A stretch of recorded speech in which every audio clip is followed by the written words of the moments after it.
Baik, Assalamualaikum warahmatullahi wabarakatuh.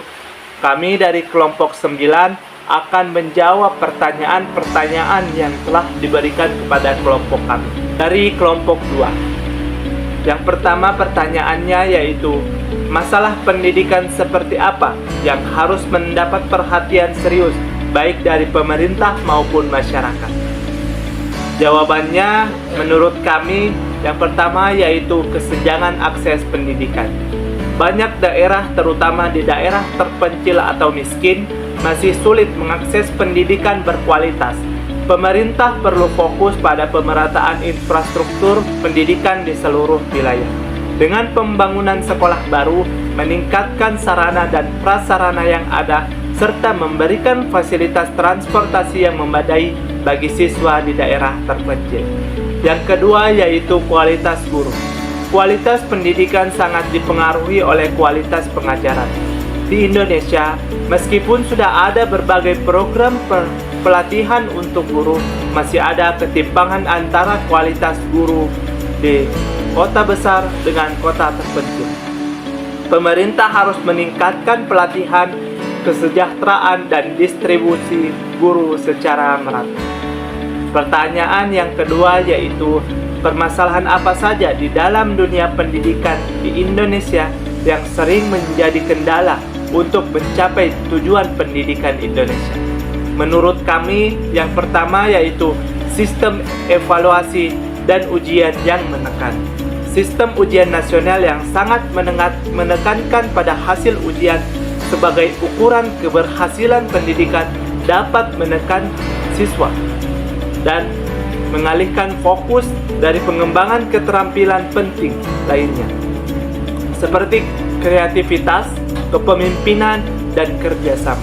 Selain itu, evaluasi yang berorientasi pada angka membuat siswa kurang fokus pada pembelajaran yang mendalam.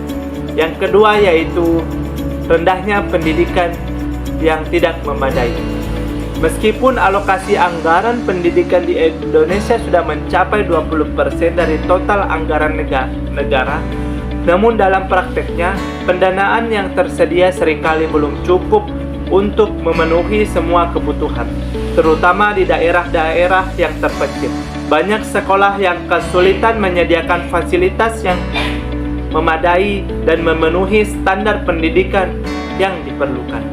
Pertanyaan dari kelompok 4 yaitu, apa saja metode kreatif yang dapat digunakan untuk memecahkan permasalahan iklim yang terlalu padat? Untuk memecahkan permasalahan iklim yang semakin padat, diperlukan pendekatan kreatif dan inovatif yang melibatkan berbagai sektor. Berikut adalah beberapa metode yang bisa dipertimbangkan.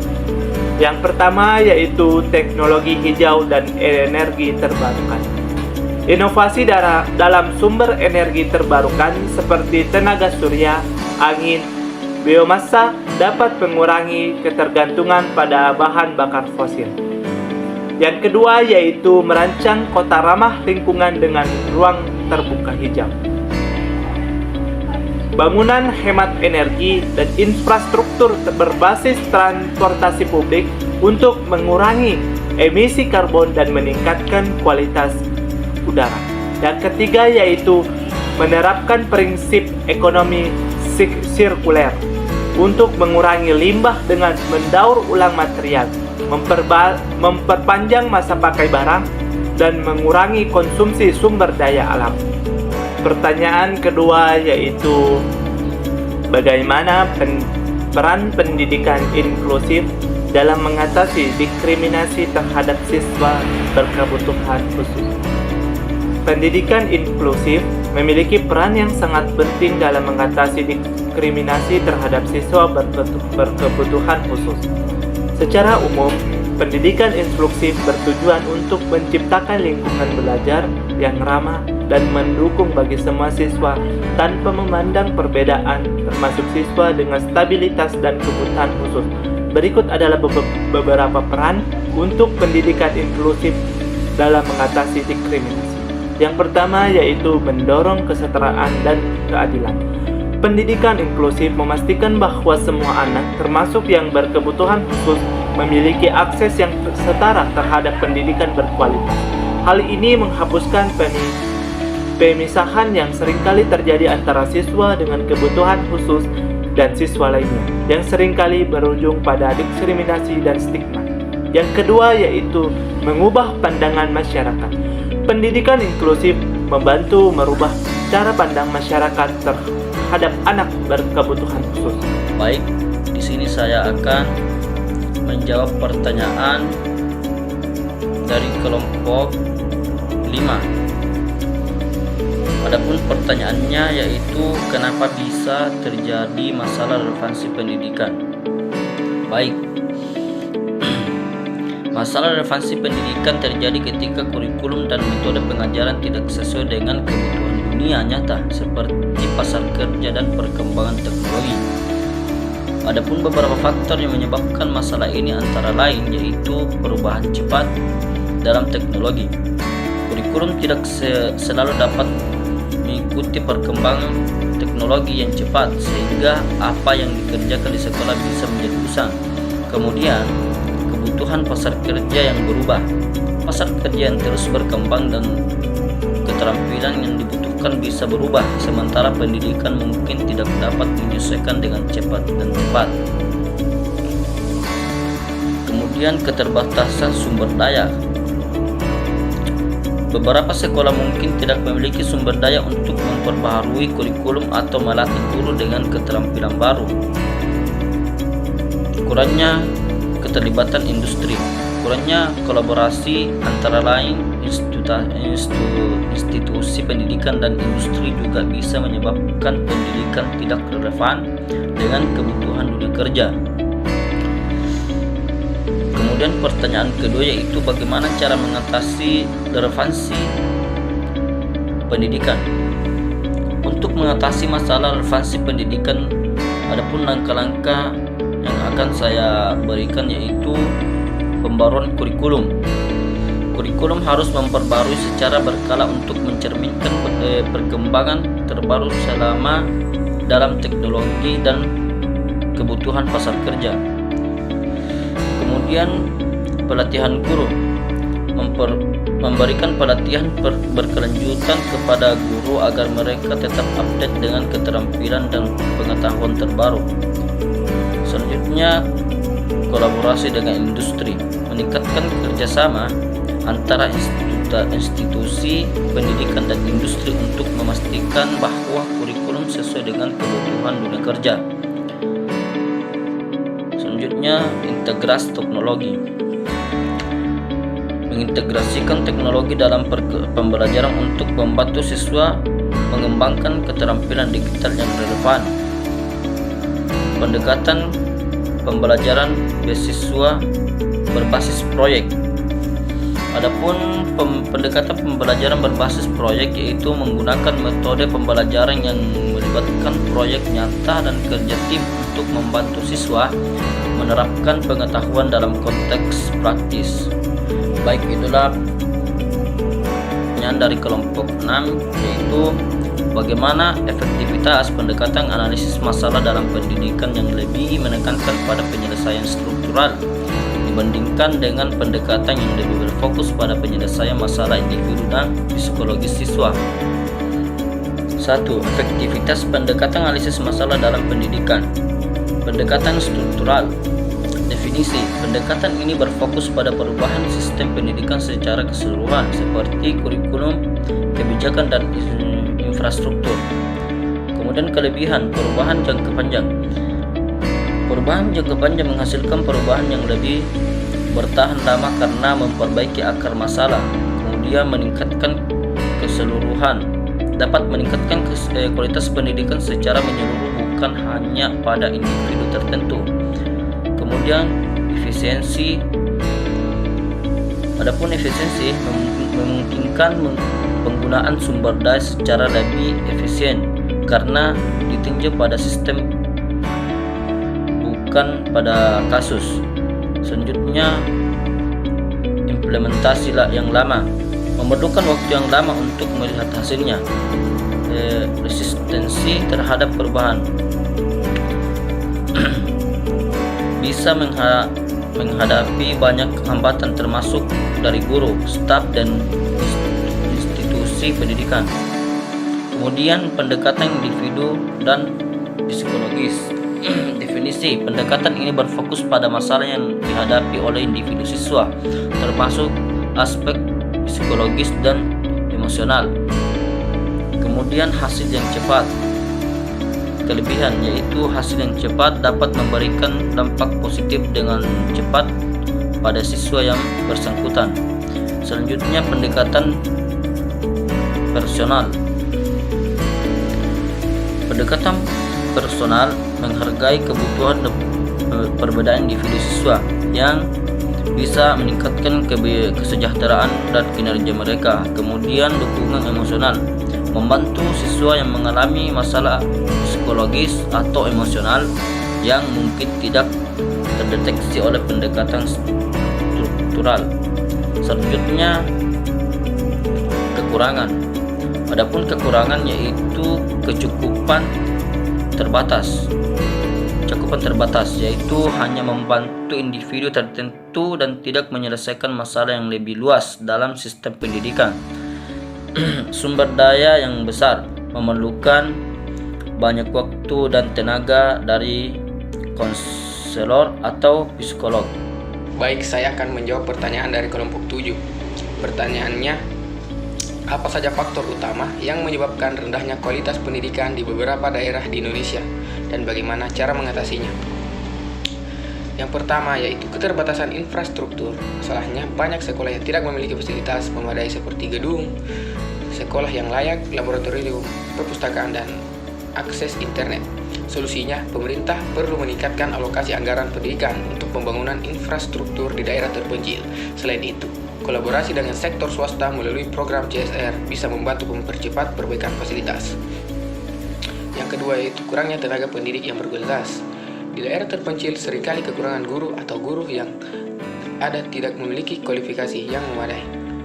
Solusinya, menyediakan insentif bagi guru untuk mengajar di daerah terpencil, mengadakan pelatihan rutin bagi guru untuk meningkatkan kompetensi mereka. Yang ketiga yaitu kesenjangan ekonomi. Masalahnya, banyak keluarga tidak mampu membiayai pendidikan anak-anak mereka sehingga angka putus sekolah tinggi. Solusinya, memberikan beasiswa kepada siswa kurang mampu, memperluas program sekolah gratis atau subsidi pendidikan, meningkatkan program pendidikan non-formal untuk anak putus sekolah. Pertanyaan kedua, bagaimana analisis permasalahan terkait kesenjangan akses pendidikan antara daerah perkotaan dan pedesaan, serta solusi yang dapat diterapkan untuk mengurangi kesenjangan tersebut? Yang pertama yaitu analisis. Yang pertama itu perbedaan infrastruktur pendidikan. Masalahnya, sekolah di perkotaan cenderung memiliki fasilitas lengkap, laboratorium, dan perpustakaan, sementara di pedesaan seringkali kekurangan fasilitas dasar. Dampak, proses pembelajaran di pedesaan kurang maksimal sehingga siswa kesulitan mengembangkan potensi mereka. Yang kedua, ketersediaan dan kompetensi guru. Masalahnya, guru berkualitas lebih banyak tersebar di perkotaan karena faktor kenyamanan hidup dan insentif.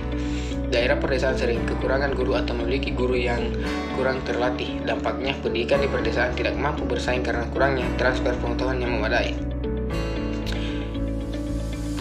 Solusi untuk kesenjangan. 1. Peningkatan infrastruktur di pedesaan, membangun fasilitas pendidikan lengkap seperti perpustakaan, laboratorium, dan ruang kelas yang layak, menyediakan akses internet dan alat pembelajaran digital.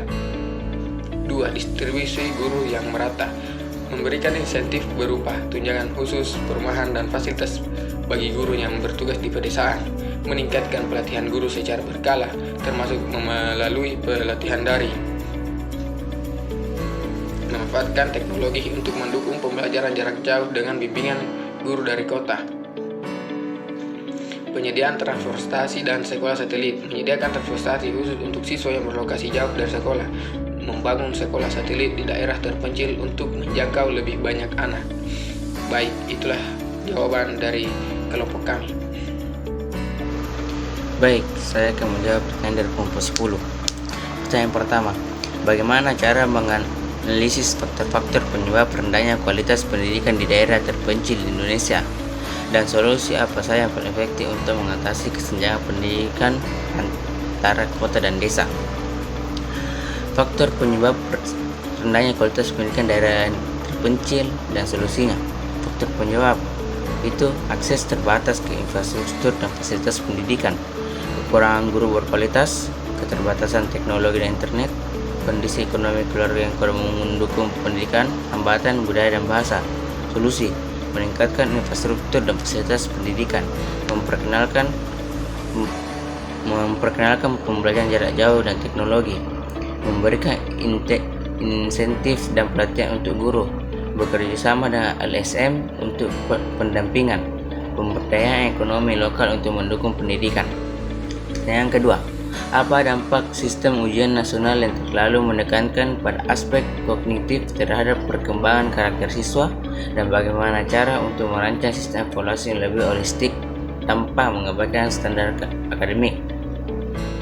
Dampak yaitu mengabaikan pengembangan keterampilan sosial dan ekonomi, menyebabkan tekanan mental dan stres, membatasi pembelajaran yang berbasis pada kreativitas dan pemecahan masalah. Solusi: gunakan penilaian berbasis kompetensi dan keterampilan abad 21. Terapkan penilaian berkelanjutan atau proyek portofolio. Libatkan orang tua dan masyarakat dalam evaluasi. Dorong refleksi diri siswa dan penilaian berbasis proyek. Baik, selanjutnya untuk pertanyaan kelompok 11. Pertanyaan pertama, bagaimana dampak kurangnya fasilitas pendidikan yang memadai terhadap kualitas pembelajaran di sekolah-sekolah di daerah terpencil? Kurangnya fasilitas pendidikan di daerah terpencil memengaruhi kualitas pembelajaran dengan mengurangi akses siswa terhadap sumber daya yang penting seperti buku, alat bantu belajar, dan teknologi. Kelas yang tidak memadai mengganggu kenyamanan belajar, membuat siswa sulit berkonsentrasi. Selain itu, tanpa dukungan teknologi, siswa tidak bisa memanfaatkan metode pembelajaran modern seperti e-learning yang dapat meningkatkan kualitas pembelajaran. Semua ini mengarah pada keterbatasan dan pemahaman materi dan rendahnya kualitas pendidikan di daerah tersebut. Pertanyaan kedua, apa saja tantangan yang dapat dihadapi oleh tenaga pendidik dalam mengimplementasikan kurikulum yang berbasis kompetensi sekolah-sekolah dasar? Tenaga pendidik menghadapi berbagai tantangan dalam mengimplementasikan kurikulum berbasis kompetensi. Mereka seringkali kekurangan pelatihan yang memadai untuk memahami dan menerapkan kurikulum tersebut.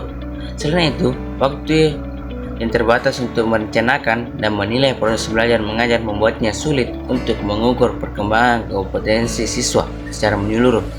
Kurangnya fasilitas juga menyulitkan penerapan kurikulum berbasis kompetensi yang memerlukan metode pembelajaran praktis dan berbasis proyek. Di sisi lain, beberapa guru mungkin merasa kesulitan beradaptasi dengan pendekatan baru yang lebih fleksibel dan siswa berpusat.